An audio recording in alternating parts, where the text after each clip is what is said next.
బకాయిలు చెల్లించు రేవంత్ రెడ్డి, అది తీపి కబురు అవుతుంది. డిఏలు ఇస్తేనో పిఆర్సీ ఇస్తేనో పెండింగ్ వేతనాలు, వాళ్ళకు రావాల్సిన బకాయిలు, రిటైర్డ్ ఉద్యోగుల బకాయిలు, వాళ్ళ సరెండర్ లీవ్ పైసలు ఇస్తే అది తీపి కబురు అవుతుంది. నువ్వు ఇచ్చింది పాత కబరే తప్ప తీపి కబరేం లేదు. ఇది ఆల్రెడీ బీఆర్ఎస్ తీసుకున్న నిర్ణయమే, ఇందులో కొత్త మాట ఒక్కటి కూడా లేదు. నిజంగా మా జర్నలిస్టుల విషయంలో రేవంత్ రెడ్డి తీవ్రమైన అన్యాయం చేస్తా ఉన్నాడు. ఆ రోజు నేను ఆరోగ్య శాఖ మంత్రిగా కేసీఆర్ గారి ఆదేశాలతోని ఉద్యోగస్తులతో పాటు జర్నలిస్టులకు కూడా ఈ ఫ్రీ హెల్త్ స్కీమ్ ఆ రోజు మేము తెచ్చాం. జీవో కూడా ఇచ్చినాం, అదే రోజు జీవో కూడా ఇచ్చినాం. మేము ఉద్యోగస్తులు 1% కడతారు, జర్నలిస్టులు అయితే ఒక్క పైసా కూడా కట్టాల్సిన అవసరం లేకుండా అన్ని super speciality, corporate, private, government ఆసుపత్రుల్లో ఉచిత వైద్యం ఉద్యోగులకు, జర్నలిస్టులకు అందే విధంగా ఆ రోజు మేము నిర్ణయం తీసుకున్నాం. కానీ రేవంత్ రెడ్డి గారు ఈరోజు అందులో నుంచి జర్నలిస్టులను తొలగించారు. ఆ రోజు జర్నలిస్టులు దేవుళ్ళు అన్నాడు, జర్నలిస్టులను చాలా గొప్ప వాళ్ళు అన్నాడు. యూట్యూబర్లు అయితే ఇక వాళ్ళకు మించిన వాళ్ళే లేరన్నాడు. ఇప్పుడేమో యూట్యూబర్లను చూస్తే చెంప చెల్లు అనిపిస్తుందట ఆయనకు. ఇప్పుడేమో జర్నలిస్టులను చూస్తే కోపం వస్తుందట ఆయనకు. ఎందుకో మరి జర్నలిస్టుల మీద రేవంత్ రెడ్డి పగబట్టాడు. 2.5 ఏళ్లైంది రేవంత్ రెడ్డి, కనీసం ఒక అక్రిడేషన్ కార్డు ఇచ్చినవా నీ ముఖానికి?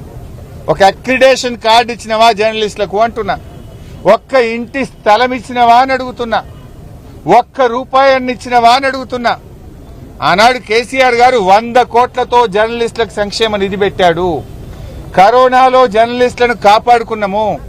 రిటైర్ అయిన 4,000 మంది జర్నలిస్టులకు పెన్షన్ ఇచ్చింది బీఆర్ఎస్ ప్రభుత్వము.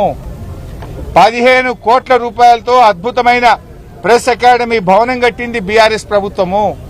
జర్నలిస్టుల కోసం 50 కోట్ల రూపాయలతో సంక్షేమ నిధులు డబ్బులు బ్యాంకులో డిపాజిట్ పెట్టించినాం మేము. నేను అడుగుతున్నా, నువ్వు వచ్చినాక 2 బడ్జెట్లలో 16 కోట్లు పెట్టినావు జర్నలిస్టులకు. ఈ సంవత్సరం 16 కోట్ల రూపాయలు బడ్జెట్ లో పెట్టడం జరిగింది అని ఆర్థిక మంత్రి చదువుతాడు, కాంగ్రెస్ ఎమ్మెల్యేలు బల్లలు కొడతారు. 16 పైసలు ఇచ్చినవా? ఒక్క రూపాయి జర్నలిస్టులకు ఒక్క రూపాయి ఇచ్చినవా నీ 2.5 సంవత్సరాల్లో? నేను అడుగుతా ఉన్నా. నైదర్ నువ్వు అక్రిడేషన్ కార్డు ఇవ్వలేదు, జర్నలిస్టులకు కనీసం ఒక్క పైసా కూడా సాయం చేయలేను, ఒక రూపాయి కూడా బడ్జెట్ లో రిలీజ్ చేయలే. ఆనాడు మేము ఇళ్ల స్థలాలు ఇచ్చినాం. వరంగల్ తో పాటు రూరల్లో అందరికీ ఇళ్ల స్థలాలు ఇచ్చినాం. వరంగల్ కూడా 200 మందికి ఇచ్చినాం. కట్టిన ఇండ్లు ఇవ్వట్లేదు పూర్తయింది. అదే విధంగా గ్రామీణ ప్రాంతాల్లో కూడా ఇళ్ల స్థలాలు ఇచ్చాం. కానీ రేవంత్ రెడ్డి వచ్చినాక జర్నలిస్టులను చిన్న చూపు చూస్తున్నాడు. ఎంప్లాయీస్ హెల్త్ స్కీమ్ తో పాటు జర్నలిస్ట్ హెల్త్ స్కీమ్ గతంలో బీఆర్ఎస్ మంజూరు చేసింది, కేబినెట్ ఆమోదించింది, మేము జీవో ఇచ్చాం. తక్షణమే మేము డిమాండ్ చేస్తున్నాం, ఈహెచ్ఎస్ తో పాటు జేహెచ్ఎస్ ను కూడా సమానంగా అమలు చేయాలి. గతంలో బీఆర్ఎస్ పార్టీ ఆనాటి ప్రభుత్వం ఇచ్చిన ఉత్తర్వులను అమలు చేయాలి. జర్నలిస్టుల సంక్షేమ నిధికి వెంటనే బడ్జెట్ లో పెట్టిన నిధులు విడుదల చేయాలి. ఎలాంటి షరతులు లేకుండా అక్రిడేషన్ కార్డులు జర్నలిస్టులందరికీ అందించాలి. అదేవిధంగా జర్నలిస్టులకు ఇండ్ల స్థలాలు కూడా తక్షణమే ఇవ్వాలని బీఆర్ఎస్ డిమాండ్ చేస్తుంది. ఇంకో బాధ కలిగే అంశం ఏంటంటే, ఆనాడు కేసీఆర్ గారు జర్నలిస్టులకు, ఆటో డ్రైవర్లకు, ఇలా కొన్ని వర్గాలకు 5 లక్షల రూపాయల యాక్సిడెంటల్ బీమాను మేము ఆ రోజు ప్రవేశపెట్టినాం. దానికి డబ్బులు కట్టినాం. అది మొన్నటి దాకుండే, లాస్ట్ మంత్ అది టైం అయిపోయింది. ఇప్పుడు దాన్ని రెన్యువల్ చేయట్లే. ఇలా జర్నలిస్టులకు యాక్సిడెంటల్ పాలసీకి రాష్ట్ర ప్రభుత్వం ప్రీమియం చెల్లించక ఈ రాష్ట్రంలో ఆటో డ్రైవర్లకు గాని జర్నలిస్టులకు ఏదైతే ప్రమాదవశాత్తు మరణం జరిగితే వచ్చే 5 లక్షల బీమా సౌకర్యం కూడా ఈ కాంగ్రెస్ ప్రభుత్వం బంద్ పెట్టింది.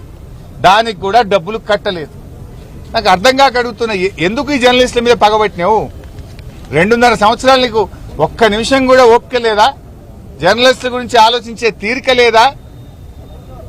ఏం చేసిండు మా జర్నలిస్టులు? ఇప్పటికైనా తక్షణమే స్పందించాలి. ఈహెచ్ఎస్ తో పాటు జేహెచ్ఎస్ ను కూడా అమలు చేయాలని, అక్రిడేషన్ కార్డులు ఇవ్వాలని, ఇండ్ల స్థలాలు ఇవ్వాలని, అదేవిధంగా బడ్జెట్ లో పెట్టిన 16 కోట్లు ఈ సంవత్సరం, 16 కోట్లు పోయిన సంవత్సరం, 32 కోట్లు తక్షణమే విడుదల చేయాలని, అదేవిధంగా జర్నలిస్టుల యొక్క ప్రమాద బీమాకు ప్రీమియం చెల్లించి దాన్ని కూడా కొనసాగించాలని జర్నలిస్టుల పక్షాన వరంగల్ నుంచి డిమాండ్ చేస్తున్నాం. జై తెలంగాణ.